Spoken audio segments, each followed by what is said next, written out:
Hello. So we're going to talk a little bit about what I call the upshot, or the upside of change. We'll get to the scientist to spin doctor in 90 seconds in a bit.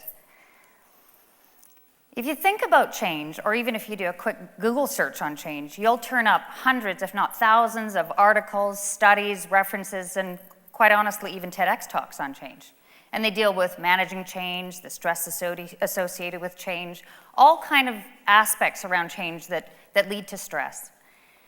I think what we need to do is level set a little bit and understand that obviously not all change is created equal. And if you think of the little guy in this picture, for him, it's not a small change that the red bag contains the sandwiches and the green bag contained his parachute. The other thing to remember about change is the same change will be felt very differently by different people. But again, there's been a lot of work done on change. In 1967, in the Journal of Psychosomatic Research, there was a study published called the Social Readjustment Rating Scale. And it looked at really trying to quantify what the change impact would be. So the Life Change Index scale, also called the stress test, looked at events, something as significant as the death of a spouse, all the way down to beginning or ending school, or Christmas approaching. And each one of them was assigned an impact score.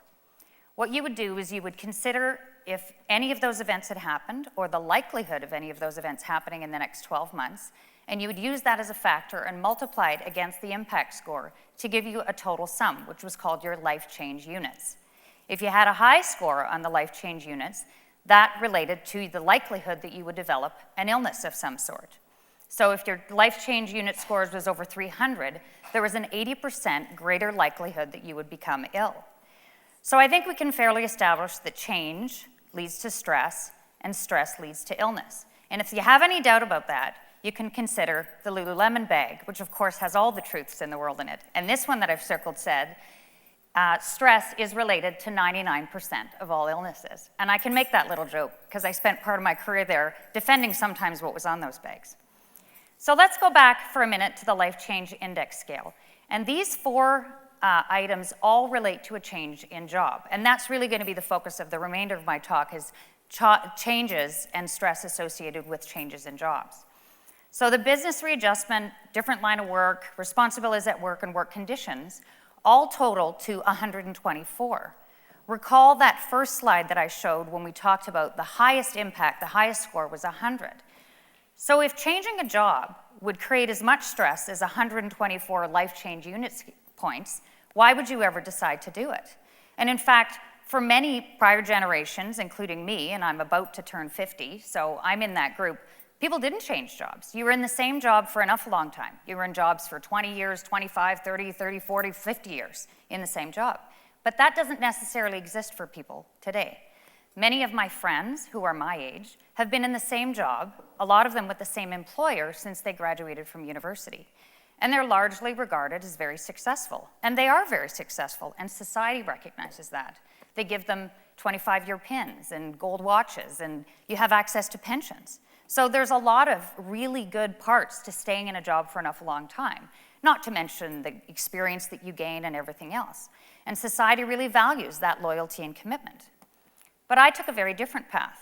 So in 25 years, I've had 10 jobs in 7 different industries. I've also lived in 14 different houses in 6 cities and in 2 countries. The longest time I've actually ever spent in a job was 7 years at a company called QLT, which at the time is Canada's largest biotech company. But in the 7 years, I also gave birth to 2 children, so that was an awful lot of change in and of itself. Probably not the best time to be changing jobs. So the question, I guess, would really be why? Why did I decide to change jobs so often when I could have been in that environment that had sort of a longer term? It probably has to do with a few things. When I was born, when I entered the workforce, and the set of values that I have. If you look at this chart, it shows you from the 1930s to present day, a series of different cohorts, the generations. And while everybody doesn't fit neatly into any one of these boxes, we don't like to think that we can be grouped, there are definitely attitudes and characteristics and touchstones that link these different groups of people, depending on when they were born. This looks at really their attitudes around work. So the silent generation, also called the matures, and the baby boomers, had attitudes toward work that would be represented by work is life and live to work. And that's pretty consistent with having a long-term career, a 25-plus career. In fact, Stats Canada did a study, and they looked at baby boomers and found that 2/3 of baby boomers entered their 50s in what was called long-term employment, and that was defined as working for the same employer for at least 12 years. Half of them had actually been with those employers for much longer than that, greater than 20 years. Now that changed quite a bit for the Generation X and Generation Y.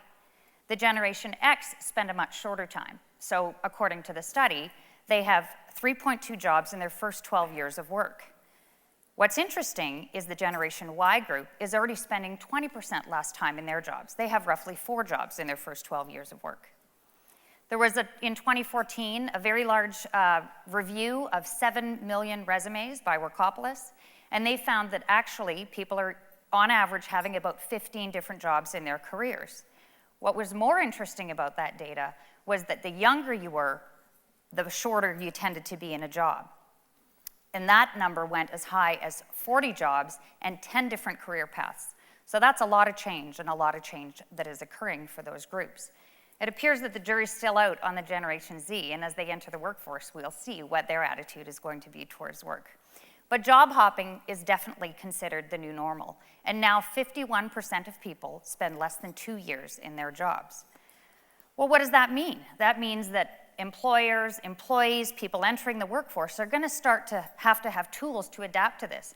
And I would hope they're going to be a lot more sophisticated than this lady's, whose chair just goes up and down with how much is in her inbox. In fact, probably we don't even have inboxes like this anymore. It's all on the screen, so you don't have to move. But you're going to have to be a lot more sophisticated than this in dealing with the change. On the good news side, for many of you that are now at the point where you're trying to decide who you're going to be and what your job is going to be and what you should major in and all that kind of stuff, the pressure's probably coming off you a little bit if you want to think about it that way, because it is very, very unlikely that that first job is the job that you're going to be in for the next 25 years. So give yourselves a bit of a break. What I would like to give you are a few hints that worked for me as I changed jobs, by choice primarily, and what worked as I was going through. There are 3 things. The first is find your constants. Think of the things that should remain the same or that you will be feeding, I call them values, through any job that you have. Mine are passion, innovation, and fun. And any job I've ever been in was feeding at least one of them. Early on in my career, I may have been feeding fun more than the other 2. At this stage of my career, I expect to feed all 3. So think about that, what it is for you. Think of them as touchstones or your foundation, and you can go back to them as you're going through the changes and you're adapting to change to see that you're centered and you're moving in the right direction. The second thing I'll call connect the dots, but not necessarily the full picture. And the way I think about this is actually using something called a Pecha Kucha, which can be pronounced in many different ways, but what it means is chit-chat or chatter in Japanese.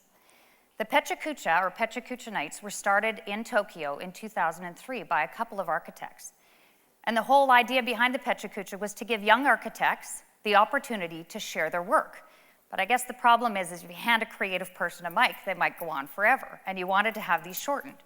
So the format of them was 20 slides, 20 seconds a slide, to be able to share what mattered most.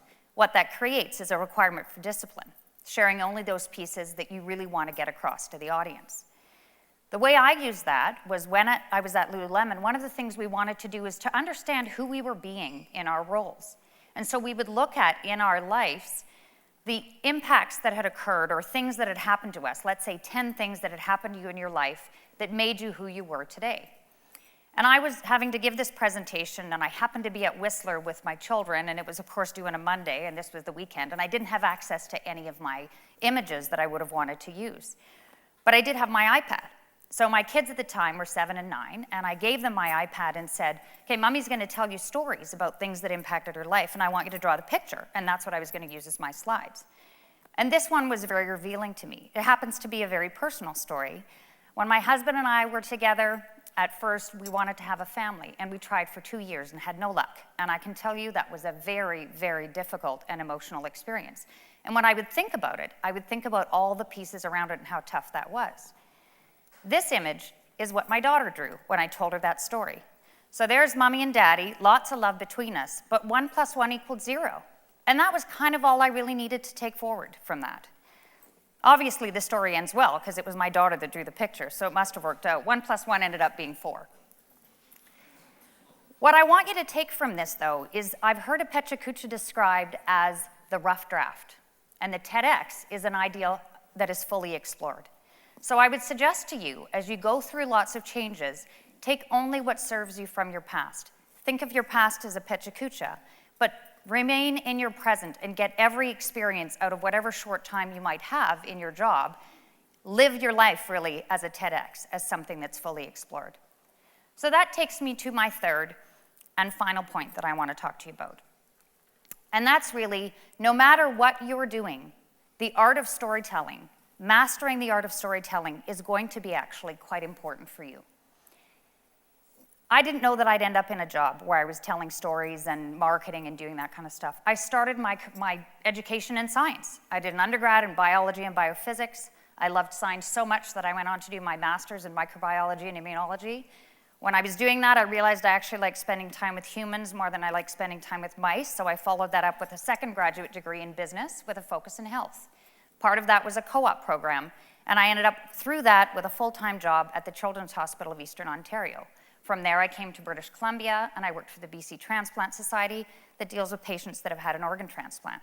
From there, I went on to a biotech company in California that made drugs for patients that needed organ transplants. Biotech is a quite small community, and I was recruited from there back to Canada to work at QLT. I already told you that's where I had my children. And then from there, I ended up meeting an investment banker because I dealt a lot with Wall Street in my job there. And they told me about a clean tech company that needed somebody with my abilities, and so I went on to there. At the same time, I helped Whistler Blackcomb go public. They'd recently gone into the public markets and needed some help. The former CFO from Whistler Blackcomb had gone to Lululemon and was the CFO there, and he asked if I'd come and help them set up a communications and sustainability function there, which I was happy to do. Great combination of my backgrounds. I worked there under the leadership of Christine Day, who is an amazing CEO and a wonderful woman, and so when she left to start a food company, she tapped me to come with her there. So there you go. That's the scientist to spin doctor or marketing executive in 90 seconds. Obviously, the truth is much more complicated and much messier, and there were lots of twists and turns along the way. But what's important is that I can take that red thread and carry it through so that as I tell that story, you can see the connection points and it starts to make sense to you. That's something that'll be valuable to you, understanding how to tell a story, the truth well told, how to leave out the things that don't matter, how to leave them out and not carry them through, how to consider what your values are and how you can go back to them, so that when the time comes for you to answer what's your story, you're ready. Thank you and good luck.